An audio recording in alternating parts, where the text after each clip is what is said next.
तो रिपीट कर दे रहा हूं मैं। हम पढ़ रहे हैं आणविक कक्षक सिद्धांत। आणविक कक्षक सिद्धांत कहता है कि अणु के अंदर परमाणु अपना स्वतंत्र अस्तित्व नहीं रखते, अणु के अंदर परमाणु का अपना अस्तित्व खत्म हो जाता है। इस सिद्धांत की मुख्य बातें जो हैं उसमें पहला है, जिस प्रकार परमाणु के अंदर इलेक्ट्रॉन परमाणु कक्षकों में पाए जाते हैं, अणुओं के अंदर इलेक्ट्रॉन नए कक्षकों में पाए जाते हैं जिन्हें हम आणविक कक्षक के नाम से जानते हैं। पॉइंट नंबर 2, लगभग समान ऊर्जा के परमाणु कक्षकों के आपस में मिलने से आणविक कक्षकों का निर्माण होता है। नंबर 3, बने हुए आणविक कक्षकों की संख्या भाग लेने वाले परमाणु कक्षकों की संख्या के बराबर होती है। नंबर 4, प्रत्येक आणविक कक्षक उस अणु को बनाने वाले सभी नाभिकों से समान रूप से संबद्ध होता है, जुड़ा हुआ होता है, किसी एक परमाणु से जुड़ा हुआ नहीं होता है। नंबर 5, बने हुए आणविक कक्षकों में आधे आणविक कक्षकों की ऊर्जा भाग लेने वाले परमाणु कक्षकों से कम और आधे की ऊर्जा भाग लेने वाले से ज्यादा होती है। जिन पर आणविक कक्षकों की ऊर्जा कम होती है उन्हें हम बंधी आणविक कक्षक कहते हैं, जिनकी ऊर्जा अधिक होती है उनको हम प्रतिबंधी आणविक कक्षक कहते हैं। नेक्स्ट चीज है कि आणविक कक्षकों में इलेक्ट्रॉन भरने के लिए हम उन्हीं नियमों का सहारा लेते हैं जिन नियमों के आधार पे परमाणु कक्षकों में इलेक्ट्रॉन भरे जाते हैं, जैसे पाउली का नियम, आफबाउ का नियम और हुंड का नियम। ये तो हो गया हमारा। अब जरा डायग्रामेटिक रिप्रेजेंटेशन देखते हैं कि आणविक कक्षक को चित्र से आप कैसे समझाएंगे। तो ये तीर का निशान ऊर्जा को दिखा रहा है, नीचे से ऊर्जा ऊपर की ओर बढ़ रही है। ये एक परमाणु का कक्षक है, तो ये हमारा क्या है, परमाणु कक्षक।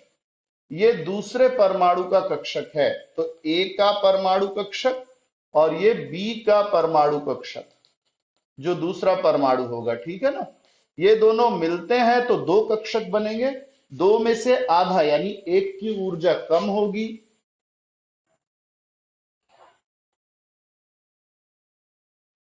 एक की ऊर्जा इससे ज्यादा होगी।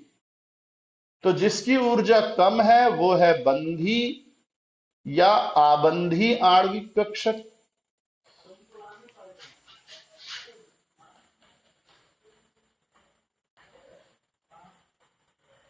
दूसरा है ज्यादा ऊर्जा वाला प्रतिबंधी आणविक कक्षक।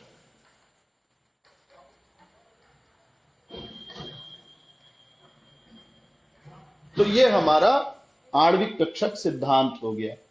अब हम देखते हैं कि ये आणविक कक्षक बनते कैसे हैं। हमको कैसे पता चलता है कि दो कक्षक मिलेंगे तो आणविक कक्षक में बंधी बन रहा है कि प्रतिबंधी आणविक कक्षक बन रहा है।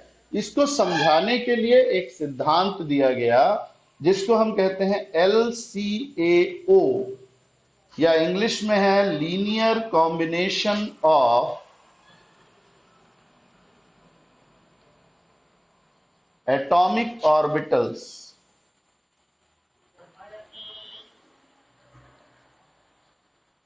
हिंदी में है परमाणु कक्षकों की रेखीय संयोजन विधि।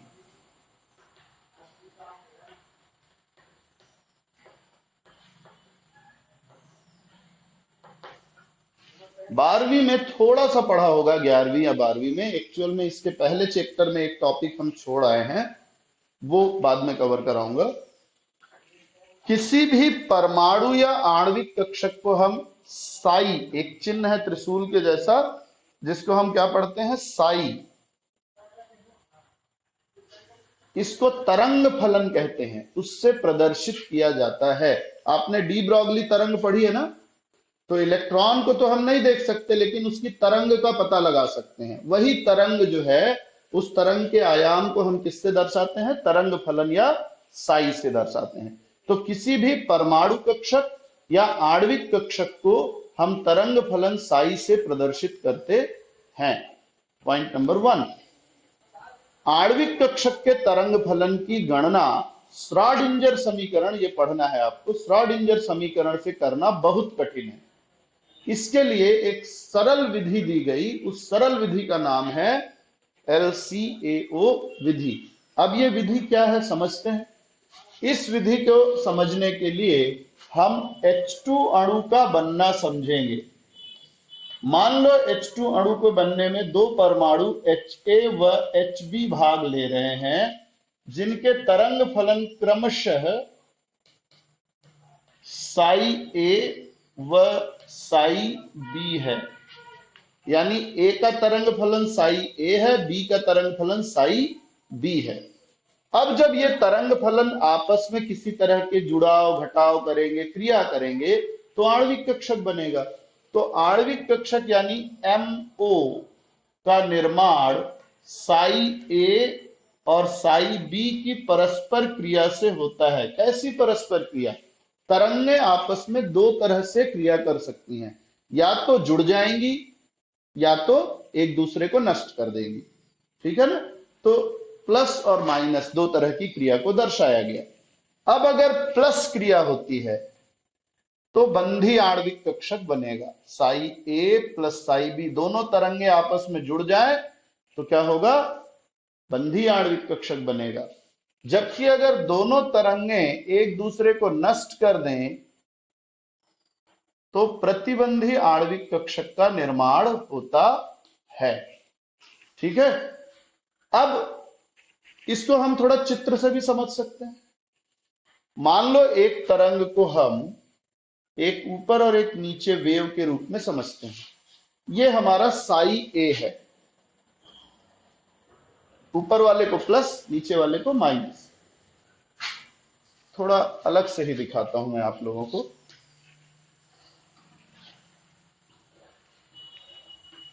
ये प्लस, ये माइनस, पहले वाले के लिए A के लिए ये साई A है हमारा। अब अगर साई B भी इसी तरीके का हो तो जब हम इसको उठा के इसके ऊपर रखेंगे तो इसका जो क्या बोलते हैं पीक है, ठीक है ना, ऊंचाई, ठीक, इसकी ऊंचाई इसकी ऊंचाई एक जैसी है, और इसमें जो गर्त है, गर्त गर्त के सामने और पीक पीक के सामने आ जाएगा। तो ऐसे में ये दोनों जुड़ के अपनी हाइट और गहराई बढ़ा लेते हैं। ये कहलाता है संपोषी व्यतिकरण। फिजिक्स में लास्ट ईयर पढ़ा है आपने, संपोषी व्यतिकरण। इसके बाद अगर ये साई B है हमारा और ये साई बॉन्डिंग बन गया, ये हमको पता चलता है। लेकिन अगर तरंगे एक का ऊपर वाला हिस्सा और दूसरे का उल्टा हो तो प्लस के सामने माइनस, माइनस के सामने प्लस, तो कट जाएगा और ये बन गया साई एंटी बॉन्डिंग। ठीक है, ये बन गया। अब तरंग फलन को अगर हम देखें तो हम उसको दर्शाते हैं स्क्वायर से, यानी कि किसी भी कक्षक को अगर प्रदर्शित करना है तो हम सीधा सीधा नहीं करते, हम साई B को प्रदर्शित करेंगे साई B स्क्वायर से। तो ये हो जाएगा Sai A plus psi B का होल स्क्वायर, जो कि बराबर होगा Sai A square plus psi B square plus 2 Sai A Sai B। और साई A स्क्वायर यानी प्रतिबंधी को देखें तो ये होगा Sai A minus psi B का स्क्वायर, यानी ये होगा Sai A square minus plus psi B square minus 2 Sai A Sai B। जरा ग्राफ से समझें। हमने तो यही सोचा था कि दो कक्षक जब मिलेंगे तो मिलने पर इलेक्ट्रॉन घनत्व जो है दोनों के बीच का, वो दोनों के जोड़ के बराबर होगा, 2 और 2 4 हो जाएगा। लेकिन ऐसा नहीं हो रहा है। जब बंधी आणविक कक्षक बना रहा है तो 2 का वर्ग और उसमें इतना ज्यादा हो जा रहा है, यानी कि 2 और 2 4 नहीं हो रहा है, यहां कुछ 6-7 मिल जा रहा है हमको। तो हम जितनी उम्मीद कर रहे थे कि 2 परमाणुओं के बीच इलेक्ट्रॉन घनत्व होगा, बंधी आणविक कक्षक बनने से इलेक्ट्रॉन घनत्व हमारी उम्मीद से भी ज्यादा मिलता है। तो इसको हम एक ग्राफ से दर्शा सकते हैं। ये आपका साई ए के लिए है और ये आपका साई बी के लिए है, ठीक है ना। इसको डॉट से दर्शाया है। जब बंधी आणविक कक्षक बनता है तो ये कुछ ऐसा मिलता है हमको, यानी जहां हम सोच रहे थे इतना मिलेगा इलेक्ट्रॉन घनत्व, वहां हमको इलेक्ट्रॉन घनत्व कितना मिलता है, इतना ज्यादा मिलता है। ये है बंधी आणविक कक्षक के लिए।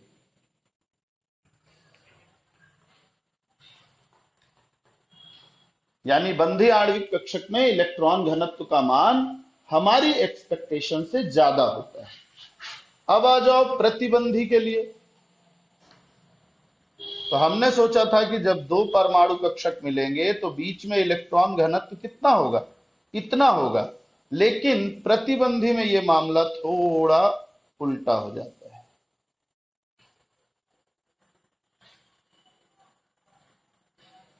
देखो बहुत कम हो गया, इतना होना था इतना हो गया, कम हो गया। तो बंधी आणविक कक्षक बनने पर इलेक्ट्रॉन घनत्व का मान दोनों के वर्ग के योग से इतना अधिक और प्रतिबंधी में इतना कम हो जाता है। इसलिए बंधी आणविक कक्षक का स्थायित्व हम जितना सोचते हैं उससे ज्यादा होता है और प्रतिबंधी का हम जितना सोचते हैं उससे कम होता है। अब आते हैं हम कि बंधी और प्रतिबंधी आणविक कक्षक कैसे बने। तो ओवरऑल अगर इसको समझे तो बहुत सरल है। जब परमाणु कक्षकों के तरंग फलन संपोषी व्यतिकरण करते हैं तो बंधी आणविक कक्षक बनता है, और जब विनाशी व्यतिकरण करते हैं तो प्रतिबंधी आणविक कक्षक का निर्माण होता है। तो ये हो गया आपका LCAO विधि। अब परमाणु कक्षक बनने के लिए क्या आवश्यक शर्त है।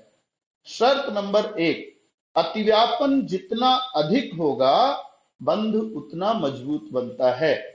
तो परमाणु कक्षकों के बीच पहली बात तो अतिव्यापन होना चाहिए, और अतिव्यापन ज्यादा से ज्यादा होना चाहिए। तो इस तरीके से अतिव्यापन करते हैं परमाणु कक्षक कि ज्यादा से ज्यादा हो। दूसरा, सम्मिति, कक्षकों की सम्मिति सही होनी चाहिए। कैसे? अगर मान लो px कक्षक इस अक्ष पे है तो वो py कक्षक के साथ अतिव्यापन नहीं कर सकता। अगर करेगा भी तो अतिव्यापन बहुत कम होगा। लेकिन अगर वो px के साथ ही अतिव्यापन करे तो अतिव्यापन ज्यादा हो सकता है, ठीक है ना। तो इसलिए px के साथ अतिव्यापन करेगा, py के साथ, और pz के साथ ही अतिव्यापन करेगा। अलग अलग अक्ष के कक्षक आपस में अतिव्यापन नहीं कर सकते, ठीक है। तो ये हमारा ध्यान देने योग्य बात है। इसके बाद हम आते हैं आणविक कक्षक आप बनाएंगे कैसे, लेकिन उसके पहले बंधी और प्रतिबंधी आणविक कक्षक में अंतर पढ़ लेते हैं, ठीक है ना। सबसे पहला अंतर, बंधी आणविक कक्षक का निर्माण परमाणु कक्षकों के तरंग फलनों के संपोषी व्यतिकरण से होता है। ये क्या है? परमाणु कक्षक के तरंग फलन, इनके संपोषी व्यतिकरण से बनता है बंधी आणविक कक्षक। जबकि परमाणु कक्षकों के तरंग फलनों के विनाशी व्यतिकरण से बनता है प्रतिबंधी आणविक कक्षक। तो पहला अंतर हो गया। दूसरा अंतर, बंधी आणविक कक्षक की ऊर्जा भाग लेने वाले परमाणु कक्षकों की ऊर्जा से कम होती है। प्रतिबंधी आणविक कक्षकों की ऊर्जा भाग लेने वाले परमाणु कक्षकों से ज्यादा होती है, ठीक है। जब भी इलेक्ट्रॉन, तीसरा अंतर, जब भी इलेक्ट्रॉन बंधी आणविक कक्षक में जाते हैं अणु का स्थायित्व बढ़ता है। जब भी इलेक्ट्रॉन प्रतिबंधी कक्षक में जाते हैं अणु का स्थायित्व घटता है। बंधी आणविक कक्षक बहुकेंद्रीय होते हैं, यानी प्रत्येक बंधी आणविक कक्षक उसको बनाने वाले सभी नाभिकों से जुड़ा हुआ होता है। प्रतिबंधी आणविक कक्षक एक नाभिकीय होते हैं, वो बंध अतिव्यापन ही नहीं करते, तो वो आपस में मिलते ही नहीं है, ठीक है ना। तो एक नाभिकीय या एक केंद्रीय होते हैं। फिर बारी आती है बंधी आणविक कक्षकों में इलेक्ट्रॉन का घनत्व दोनों नाभिकों के बीच में अधिकतम होता है, ठीक है ना। अंतर नाभिकीय अक्ष पर इलेक्ट्रॉन का घनत्व अधिकतम होता है बंधी आणविक कक्षक में। प्रतिबंधी आणविक कक्षक में दोनों नाभिकों के बीच इलेक्ट्रॉन घनत्व न्यूनतम या नगण्य होता है। बंधी आणविक कक्षक में नोड नहीं पाए जाते, प्रतिबंधी में नोड पाए जाते हैं। अब आप कहोगे सर ये नोड कहां से आ गया? तो नोड वो जगह है जहां इलेक्ट्रॉन पाए जाने की संभावना नहीं होती है। तो हमने देखा कि प्रतिबंधी आणविक कक्षक में नाभिकों के बीच इलेक्ट्रॉन पाए जाने की संभावना नगण्य है, तो वहां नोड है। जबकि बंधी आणविक कक्षक में नोड की जरूरत या नोड नहीं उपस्थित होता है, ठीक है ना। तो ये हमने पढ़ लिया। अब आपको जानना है कि आणविक कक्षक आरेख कैसे बनाएंगे आप, तो इसी को ध्यान से आपको समझना है। मैं आज आपको आणविक कक्षक आरेख का फंडामेंटल रूल्स बता रहा हूं, उसको ध्यान से स्क्रीनशॉट लेके एक दो बार पढ़ लेंगे। सबसे पहले तो हमारे कोर्स में भी 1 से 10 परमाणु क्रमांक तक ही है, तो सबसे बड़ा किसका बनेगा? 10 का। इलेक्ट्रॉनिक विन्यास 1s2 2s2 2p6। तो हमको 2 s कक्षक हैं, एक p कक्षक, यानी s और p दोनों तरह के कक्षक हैं। तो हमको s कक्षक बनाना आना चाहिए आणविक कक्षक का, और p कक्षक बनाना आना चाहिए। दूसरी बात, यहां पर सिग्मा और पाई दो तरह के कक्षक होते हैं। तो सिग्मा कक्षक कब बनेगा? सिग्मा कक्षक बनेगा जब s और s मिलेंगे, pz और pz मिलेंगे। तो p में 3 कक्षक होते हैं, px py pz, तो pz वाला सिग्मा बनाएगा।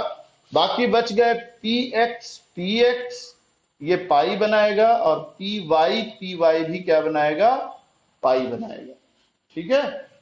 अब इसी में 2 प्रकार होता है, बंधी आणविक कक्षक।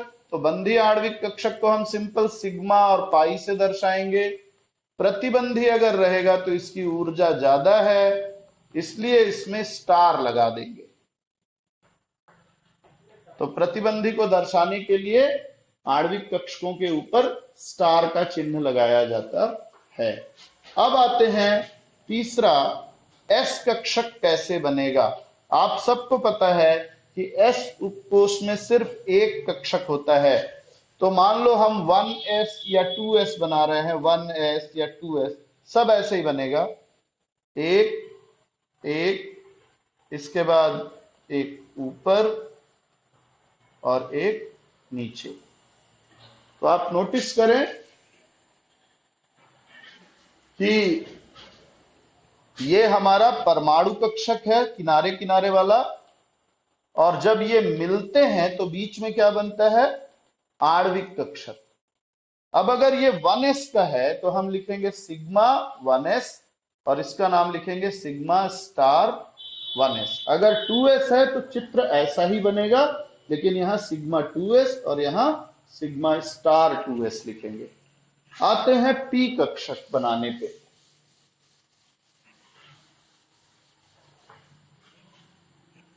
तो p कक्षक के साथ दिक्कत यह है कि p में आप देखिए तो जब एक इलेक्ट्रॉन, 2 इलेक्ट्रॉन और 3 इलेक्ट्रॉन होता है तो तीनों अयुग्मित होते हैं। यहां अभी किसी का जोड़ा नहीं बना है, लेकिन 4 वाले में 1 का जोड़ा बन जाता है, 5 वाले में 2 का और 6 वाले में 3 का। तो हम इसको 2 हिस्सों में बांट सकते हैं, 1 से 3 तक जहां कोई युग्मित नहीं है, और 4 से 6 तक जहां युग्मन शुरू हो गया है। तो बोरॉन, कार्बन, नाइट्रोजन यानी P1 से 3 तक वाले ग्रुप A का हिस्सा होंगे, और nitrogen, oxygen, fluorine, oxygen, fluorine और नियॉन, इसमें P 4 से 6 है, ये B ग्रुप का हिस्सा होंगे। इसके लिए कोड मैं देता हूं 1212। क्या है 1212 समझाऊंगा अभी। ये है 1221। ठीक है, पहले हम A का बनाना सीख लेते हैं। A के लिए तो ऊर्जा की लाइन खींचना नहीं भूलना है। P में 3 कक्षक होते हैं, तो 3 बना लेते हैं हम। ये तीनों, इधर वाला परमाणु कक्षक है, इधर वाला भी परमाणु कक्षक है। कुल कितने कक्षक भाग ले रहे हैं? 3 और 3 6। इनके मिलने से 6 आणविक कक्षक बनेंगे। अब इन 6 में आधा यानी 3 ऊपर रहेंगे और 3 नीचे रहेंगे। अब जो 3 ऊपर या नीचे रहेंगे, इन 3 में एक सिग्मा बनाएगा और 2 क्या बनाएगा? पाई। तो एक है सिग्मा और 2 क्या है? पाई। उसी का क्रम है। तो इसमें क्या क्रम है? 1, तो ऊपर 1, उसके नीचे 2, फिर ऊपर 1 और नीचे 2। तो ये क्रम हो गया हमारा रखने का तरीका। याद करने का ट्रिक है वो, ठीक है ना।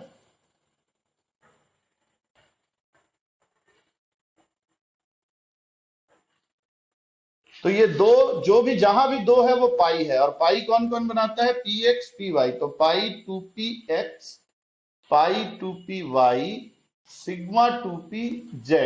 और ये हो जाएगा pi star 2px, pi star 2py और सिग्मा स्टार 2pz। अब अगर हम B का बनाएं तो आप नोटिस करें कि कोई खास अंतर नहीं आएगा।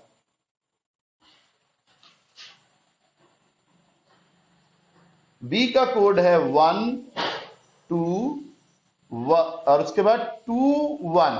नीचे के लिए 2 1, ऊपर सेम रहेगा, नीचे 1 वाला नीचे आ जाएगा। तो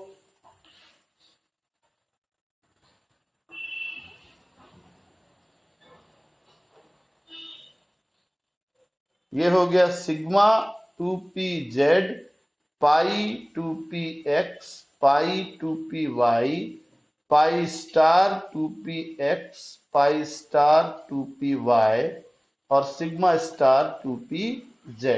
ये बनाना देख लेंगे और इसका स्क्रीनशॉट ले लीजिए तुरंत।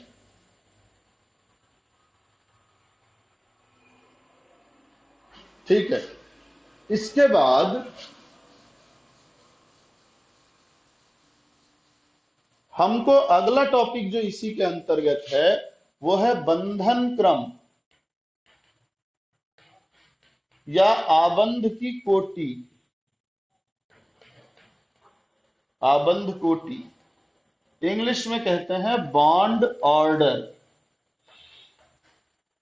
तो बॉन्ड ऑर्डर हमको ये बताता है कि 2 परमाणुओं के बीच कितने बंध बने हैं।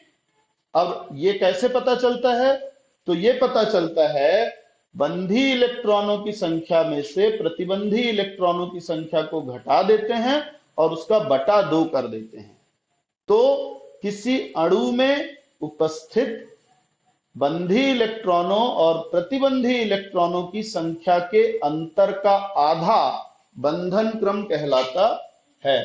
तो बॉन्ड ऑर्डर बराबर हम लिख सकते हैं बंधी इलेक्ट्रॉनों की संख्या माइनस प्रतिबंधी इलेक्ट्रॉनों की संख्या बटा 2। इंग्लिश में BO बराबर हो जाएगा NB माइनस NA बटा 2। अब इसके अनुप्रयोग क्या क्या हैं, क्या क्या इसका फायदा है?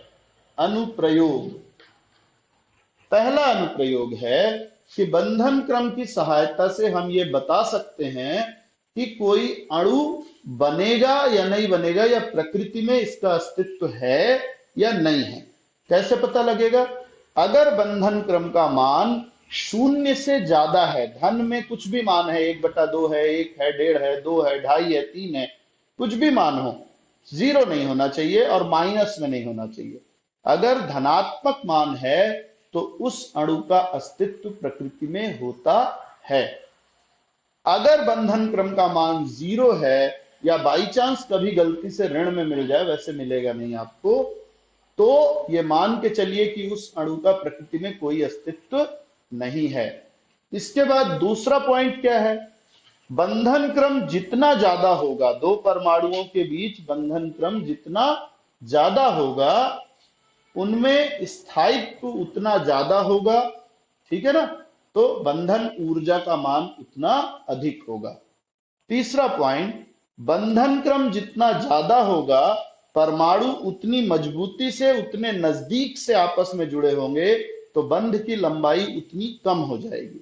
यानी अगर बंधन क्रम 1 है तो बंध की लंबाई ज्यादा है, 2 है तो बंध की लंबाई कम, 3 है तो और कम हो जाएगी, ठीक है। इस तरीके से आखिरी टॉपिक इसमें जो हमको पढ़ना है वो है चुंबकीय व्यवहार।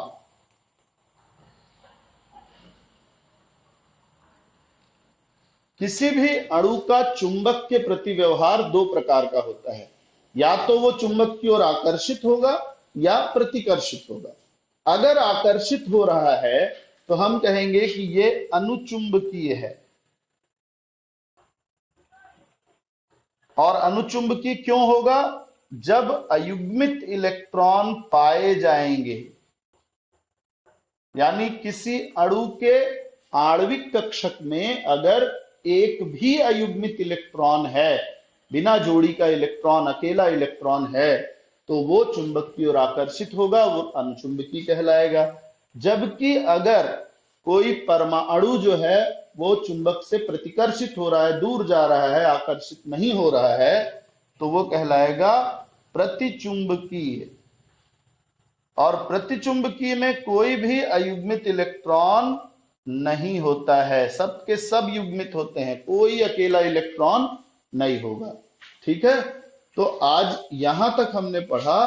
कल मैं आपको कुछ उदाहरण दूंगा आरेख बनाने के, आवेश वालों के, सरल वालों के।